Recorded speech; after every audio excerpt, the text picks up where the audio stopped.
Hi everyone, I'm Rachel Chin, and last week I found my dream wedding dress, crumpled in our building's dumpster. Staring at the shredded silk, a text from my mother-in-law, Linda, buzzed on my phone. "Don't worry, dear, I found the perfect dress for you, the one Sarah always dreamed of wearing." A glance up confirmed it. Sarah, my husband's sister, stood beside Linda, draped in my ruined dress, her smile triumphant. I should have seen this coming. The tension started the moment Mike proposed 6 months ago. Linda's first words weren't congratulations, but "oh, Sarah always wanted a spring wedding too." From that moment, my engagement became a bizarre homage to Sarah, who'd been single for years. The dress debacle started innocently enough. My mom and I had saved $3,200 in overtime shifts for the hand-beaded silk gown from Bella's bridal. When I tried it on, its delicate lace sleeves and timeless elegance made me feel like a bride. Linda's response? "Oh, it's interesting, but Sarah always dreamed of wearing my dress. Such a shame she hasn't found the right man yet." She pulled out her wedding photos for the 100th time while Sarah scoffed. "That dress looks like something from a discount store. Mom's dress is designer vintage."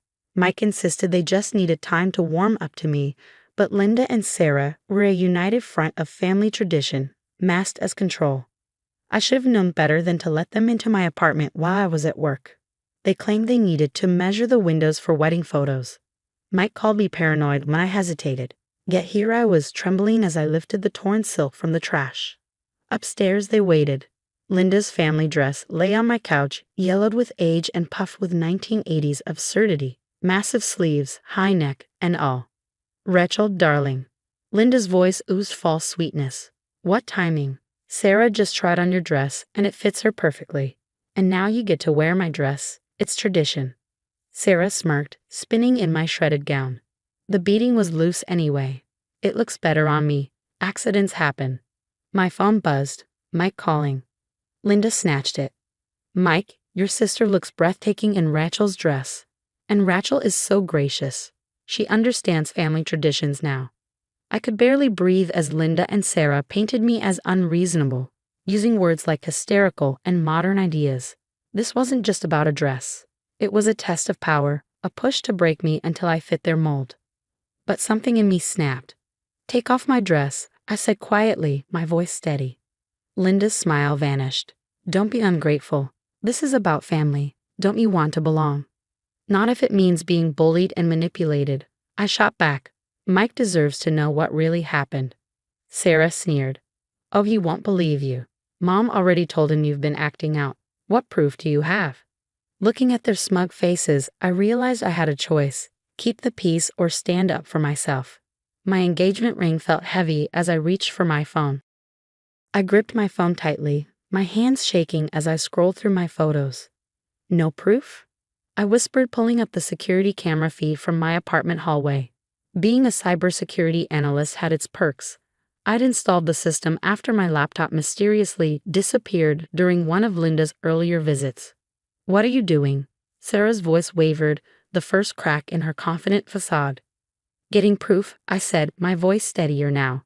The footage was crystal clear. Linda and Sarah dragging my wedding dress down the hallway, laughing as they stuffed it into garbage bags. I pressed send, copying Mike and his father, Robert, in the group text. "You wouldn't dare," Linda hissed, her perfectly manicured hands clenching into fists. "This is family business. Family doesn't destroy things that matter to each other." I countered, backing toward the door. "And family doesn't lie." My phone buzzed with notifications. Mike was calling again, and this time I answered on speaker. "Rachel? What's going on? Dad just showed me the video." "Mike, honey." Linda cut in, her voice syrupy. "Your father doesn't understand. Sarah's been so upset lately, and when she tried on Rachel's dress, she just lit up." "We were just." "You threw away my fiance's wedding dress?" Mike's voice cracked with disbelief. "Mom, what were you thinking?" "Mikey, you don't understand." Sarah suddenly burst into tears. "Mom said Rachel agreed to swap dresses," she said. "I said no such thing," I interrupted. "Your mother and sister broke into our apartment, destroyed my dress, and tried to force me into Linda's old one. They're here now, wearing what's left of my gown and acting like I'm the unreasonable one." The silence was deafening. Finally, Mike's voice cut through, tight with anger. Dad and I are coming over. Don't leave, any of you. Linda's face paled. Michael, there's no need for your father to get involved. Dad's already involved, Mike snapped. 20 minutes. After he hung up, the atmosphere grew thick with tension. Linda paced, muttering about ungrateful modern women, while Sarah sat on my couch in my ruined dress, mascara streaking her cheeks. I heard Robert's voice in the hallway before the door opened. Absolutely disgraceful. Breaking and entering. Destruction of property. Mike stormed in, stopping short at the sight of Sarah still wearing my mangled gown. Sarah, take that off. Now. But Mikey. Now. Robert's calm authority filled the room. Linda, what were you thinking? That dress cost thousands of dollars. This isn't just disrespect, it's criminal. It's just a dress. Linda protested, but her voice lacked its usual conviction. I was trying to preserve our family traditions. Sarah's been so lonely. So you destroyed Rachel's dress. Mike's voice rose. To force her to wear yours? It's the family dress. Linda insisted. Every woman who marries into this family has worn it. Not this time, Robert said firmly. Linda, we'll discuss this at home. Sarah, change. Now. Sarah shuffled to the bathroom, my ruined dress draped over her arm. When she returned, she tried to hand it to me, but Mike intercepted it. We'll be sending you the bill, he said coldly. Robert nodded. And I'll make sure it's paid, Rachel. Linda, Sarah, let's go. We need to talk about boundaries and respect. Linda hesitated at the door. I was only trying to keep our traditions alive. One day, you'll understand. No, Mom, Mike said, his voice resolute. One day you'll understand that traditions don't excuse cruelty. Now leave. When they were gone, I collapsed onto the couch, emotionally drained. Mike sat beside me, holding my ruined dress gently. We'll find you a new dress, he promised. A better one. And we'll get married however you want. No more letting them control our decisions. I looked at him, seeing the strength I'd always hoped for. You really mean that? He nodded, his jaw set.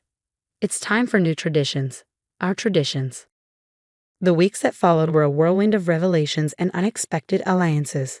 Linda and Sarah's actions sent shockwaves through the family, but not in the way they'd hoped. The story spread quickly, and soon other voices began to emerge. They did the same thing to me, Mike's cousin Emma confided during a phone call. 15 years ago, Linda insisted I wear that dress. When I refused, my original dress mysteriously got damaged. I always suspected she was behind it. More calls followed.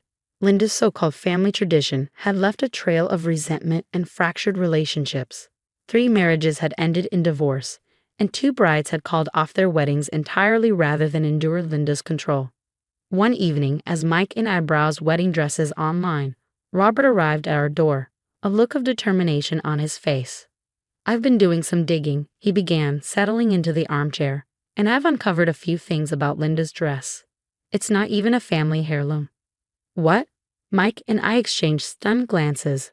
Robert nodded grimly. I found old wedding photos of my mother. She wore a completely different dress.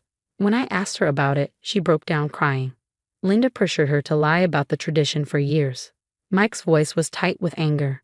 So Mom's been manipulating everyone with a fake tradition. Robert sighed. It gets worse.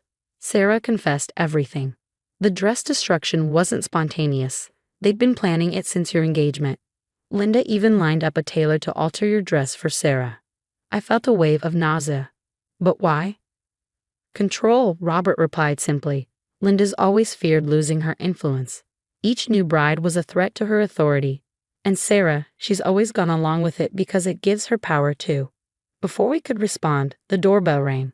To my surprise, it was Linda's sister, Aunt Claire, holding a large garment box. I found this while helping Linda clean her attic, Claire said, stepping inside. I thought you should have it. Inside was a stunning vintage wedding dress made of ivory silk with delicate pearl beading. This was our mother's, Claire explained softly. Linda hid it away years ago when she started her so-called tradition. I thought you might like to see what a real family heirloom looks like. The dress was beautiful, but it represented something even more meaningful. Truth. Thank you, I said sincerely. But it's time for something new. 2 days later, I found my dress. Unlike the first one or Linda's design, It was entirely uniquely me. The boutique owner, moved by our story, gave us a generous discount. Linda and Sarah weren't invited to the final fitting. Instead, I was surrounded by women who genuinely supported me: my mom, Mike's grandmother, Aunt Claire, and even a few of Linda's former victims who had become unlikely allies. On our wedding day, the sun shone brightly as I walked down the aisle in my chosen dress. Linda and Sarah sat in the back, their presence subdued and powerless. During the reception, Mike's grandmother approached me with a small wrapped box. Inside was a vintage brooch. "This," she said with a knowing smile, "is a real family heirloom. Given with love, not demands." Later that night, as Mike and I swayed to our first dance, I noticed Linda and Sarah slipping out early. They looked smaller somehow, diminished without their usual weapons of manipulation. "Any regrets?" Mike whispered, holding me close. I looked around at the room filled with genuine joy, love, and a sense of new beginnings. "None," I replied. "Sometimes you have to break old traditions to build better ones." The ruined dress still hangs in my closet, not as a symbol of loss, but as a reminder. Standing up for yourself isn't easy, but it's always worth it. When people ask about our wedding story, I tell them the truth, not just about the dress, but about the power of breaking toxic cycles to create something better. After all, the best traditions are the ones built on love, not control.